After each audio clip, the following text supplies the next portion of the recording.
AK-47 சீரிஸோட 9வது episode தான் நீங்க பார்க்க போறோம். ஃபர்ஸ்ட் கொஸ்டின், தலைநகரை லாகூரில் இருந்து டெல்லிக்கு மாற்றியவர் யார்? இதன் answer option C, Qutbuddin Aibak. Qutbuddin Aibak அடிமை வம்சத்தை ஆரம்பிச்சு வச்சிருப்பாரு.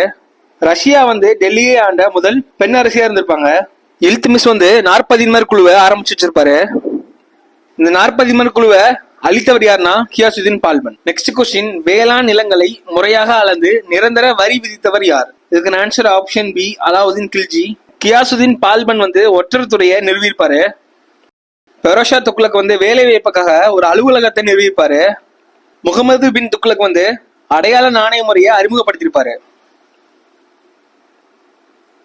நெக்ஸ்ட் கொஸ்டின், ஜிசியா வரியை அறிமுகப்படுத்தியவர் யார்? இதுக்கு answer option A, Qutbuddin Aibak. Jizya வரியை ஒழித்த முகலாய அரசர் யாருன்னா அக்பர். மீண்டும் ஜிசியா வரியை யார் கொண்டு வந்திருப்பாருன்னா அவுரங்கசீப் கொண்டு வந்திருப்பாரு. நெக்ஸ்ட் கொஸ்டின், துக்லகாபாத் நகரை உருவாக்கியவர் யார்? இதுக்கு answer option B, Ghiyasuddin Tughlaq. Muhammad bin Tughlaq தலைநகரை டெல்லியில இருந்து தேவகிரிக்கு மாத்திருப்பாரு.